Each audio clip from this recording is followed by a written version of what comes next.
Здравствуйте. Основная тема сегодняшней передачи – то, как национальный проект образования внедряется в школах Якутска в части доступа к интернету, развития информационных технологий. Тема в последние дни достаточно актуальная и широко обсуждаемая в связи с визитом в Москву, чуть было не сказал в Якутск, это желаемое выдавал за действительность, в Москву Билла Гейтса. Но об этом сразу после рассказа о наиболее заметных событиях дня. Здравствуйте. Сегодня первый президент Якутии Михаил Николаев отмечает свой 69-й день рождения. Как и любой незаурядный человек, в истории республики и страны он оставил заметный след, хотя временами в воспоминаниях современников этот след выглядит противоречивым. И тем не менее след этот оставлен, чего не скажешь об очень многих из нас. Каждому свое. Наверное. А тем временем первый президент нашей республики остается по-прежнему деятелен достаточно и активен, и не только на посту вице-спикера Совета Федерации. Накануне Михаил Николаев в Актемцах в стенах физико-математического форума «Ленский край» лучшим учителям и учащимся республики вручал стипендии «Знанием победишь». За время существования этой стипендии с 2002 года она была вручена 8 учащимся и 12 учителям. Среди нынешних стипендиантов есть и жители столицы. Это Никифор Павлов, учитель информатики Республиканского лицея-интерната города Якутска, и Роман Готовцев, учитель физики школы номер 14. Стипендианты, надо сказать, есть ведь и среди учеников города Якутска тоже. Если продолжить тему VIP-персон, то нельзя не упомянуть участие мэра Якутска в совещании в Москве. Уже второй день, сегодня оно во вторник заканчивается. Напомню, что речь идет о совещании, которое проводит «Единая Россия» под эгидой в данном случае спикера Госдумы Грызлова. Выступая вчера перед мэрами столичных городов, вернее столицами субъектов Российской Федерации, а таковых 50, которые являются членами Единой России, партии Единой России, он заявил о том, что федеральная власть, в общем-то, заинтересована в том, чтобы сохранить статус-кво нынешних мэров, в том числе и их выборность, кроме того, вывести их из-под давления, влияния региональных властей путем увеличения налоговой базы. В частности, он пообещал, что будут решаться вопросы с передачей налоговых отчислений от малого и среднего бизнеса, транспортного налога, а также будет увеличиваться доля с дохода физических лиц, которая остается в распоряжении муниципалитетов. Так будет повышаться статус городов этих. Несколько сообщений поступило о происшествиях. Очередной пожар случился накануне вечером в Старом городе. Огонь на этот раз не пощадил юрту Степной Думы. Совсем недавно в ней стали проводиться занятия духовной семинарии. К приезду пожарных горело потолочное покрытие. Причина пожара уже традиционная: неправильная установка и нарушение правил пожарной безопасности при использовании печи. Об этом сообщает пресс-центр МЧС. Напомню, что первый пожар-то ведь случился в самом начале реконструкции еще Старого города. Да, тогда сгорели лавки Березкина. Да, потом они были восстановлены, а юрта Степной Думы, кстати сказать, соседка этих самых лавок. А еще одно сообщение касается пропажи охотника. Сегодня 10 спасателей вылетели на вертолете на его поиски в село Ючигей. Первая группа спасателей начала поиски еще вчера по маршруту Маган-Теплый Ключ, это в Тампонском районе. О происшествии стало известно 11 ноября. 7 ноября 3 охотников чудом избежали плена после схода с гор снежной лавины, а 4-й житель Якутска пропал, как раз его и ищут. В сообщении, кстати, говорится, что эти 4 охотников ушли на охоту еще 11 октября, месяц назад получается. А я что-то не помню, чтобы была объявлена вообще охота уже, разрешение, вернее, начало. Смею предположить, что они в таком случае охотились на каких-то нередких животных. Вполне может быть. А это сообщение пришло из Екатеринбурга, но оно напрямую связано с Якутском. В одном из местных судов завтра будет предоставлено последнее слово врачам скорой помощи и одной из больниц города, виновных в гибели якутской студентки. Девушка погибла 6 октября, у нее был фурункулез.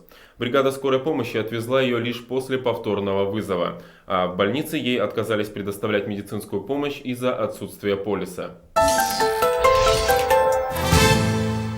А теперь давайте обратимся к основной теме информатизации школы Якутска. Для начала несколько слов такого общего представления о том, в какой стадии сейчас эта информатизация находится.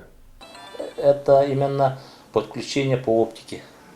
Это к оптической. А сколько у нас всего к оптической линии сетям подключено? 23. 23 школы. 23 школы. А остальные? 16 школ, это беспроводная сеть ММДС называется. То есть это все равно широкополосный интернет? Это широкополосная до 10 мегабит в секунду. То есть большой, серьезный скорость. Да. Николай Николаевич, а тогда из общего количества школ, которые в Якутске есть, сколько сейчас интернета не имеют? Интернета не имеют 7 школ. Это что за школа? Ну, это 6 специально-коррекционная школа и одна общеобразовательная школа номер 1 по Чайковского, которая расположена. У них какие-то, у этих школ есть какие-то перспективы подключения? Вот у нас по смете есть деньги, но вот фирма будет объявлен конкурс, и вот первый конкурс не прошел. Мы надеемся, что второй пройдет. Если вот эти 7 школ подключаются, коррекционных и первая городская, то тогда как бы проблем с информатизацией школ вообще не будет. Ну, То есть они же все подключены уже. ну, вот технически не будет, но проблема будет в кадрах. Вот именно учителя информатики, они ведут часы и должны еще обслуживать веб-сервера. Вот для этого должны быть вот, соответственная оплата для них и вот именно обучение вот этих кадров. Итак, пока в Москве ищут возможности для подключения к широкополосному интернету 52 тысяч школ по территории всей страны, в том числе с помощью Билла Гейтса, в Иркутске, по сути дела, этот этап уже позади. Впереди новый. Надо сказать, что этот первый этап мы проскочили достаточно быстро и энергично благодаря вниманию этому вопросу властей нашей республики и столицы ее тоже. Дело не стоит, процесс этот не стоит на месте, он развивается. В январе этого года был принят так называемый сетевой план информатизации в школах столицы нашей республики, образования вообще. В этом плане несколько направлений. Это поддержка инновационных школ, работа с классными руководителями, информатизация школ, а также поддержка талантливой молодежи. Так вот, информатизация школ стоит на первом плане. Предполагается, что к моменту завершения реализации вот этого плана, а это 2009 год, в городе будет создана целая специальная информационная сеть, которая позволит выйти на другой уровень преподавания и вообще воспитания в столице нашей республики. Наши школы получат доступ для сетевого взаимодействия не только в рамках города, но и республики и также России. А вот если расшифровать это выражение сетевое взаимодействие, Сетевое взаимодействие – это значит, с помощью единой сети мы сможем найти доступ через электронную почту, через свои, значит, внутреннюю сеть, которая установлена в школе. Вот, подразумевается, что это будет широкое использование технологий, мультимедийных технологий, соответственно, здесь интернет. Все, что, в общем-то, будет способствовать развитию такого взаимодействия внутри школы, за школой и за пределами города. А можно сказать, что это позволит, по крайней мере, технически создаст предпосылки для того, чтобы, ну, я не знаю, школы обменивались уроками? Обязательно это и предполагается. А, это имеется в виду, да? Это и предполагается, что мы видели, в общем-то, наглядно это было показано в рамках республиканского совещания. Мы пытались это сделать и на базе нашего Центра информационных технологий, когда проходила 7-я научно-практическая конференция в Нюрбе. Здесь речь шла о том, что улусы между собой могут обмениваться информацией, уроками и всевозможными технологиями, которые нарабатываются за этот период. Понятно, что технически можно создать сеть, но для того, чтобы она работала, нужны кадры, деньги и так далее. Вот в этом смысле как решается вопрос? По этому сетевому плану у нас и заложены определенные средства, которые реализуются и целенаправленно используются только для этого. Это в рамках республики, в рамках города, муниципального образования. У нас есть определенные средства, которые закладываются по целевой программе развития образования столицы для информатизации. Это закупка оборудования, это установка интернета, это подключение к интернету. И это, в общем-то, средства, используемые для поддержки. Их достаточно? Нет, конечно, их никогда не бывает достаточно, к сожалению. Потому что технологии развиваются быстрее, чем мы, и намного мощнее, поэтому они требуют каждый раз все больше и больше средств. Вот только что закупив оборудование, оно уже устаревает, мы не успеваем за ним. И поэтому, в общем-то, каждое оборудование, оно требует замены. Если компьютеры 5 лет назад считались, в общем-то, те, которые мы купили первые, я не помню, их компакт, по-моему, назывались, они считались для нас достаточными, то сегодня уже это прошлый день, и школы требуют замены полностью этого оборудования. Поставка нового мультимедийного оборудования. Я не удивлюсь, если завтра скажут, что уже то оборудование, которое купили мы буквально в это лето, уже будет отставать по своим параметрам. Итак, финансовый вопрос. Он, как всегда, первый в списке проблем, которые стоят перед школами нашими, в том числе и то, что касается интернета.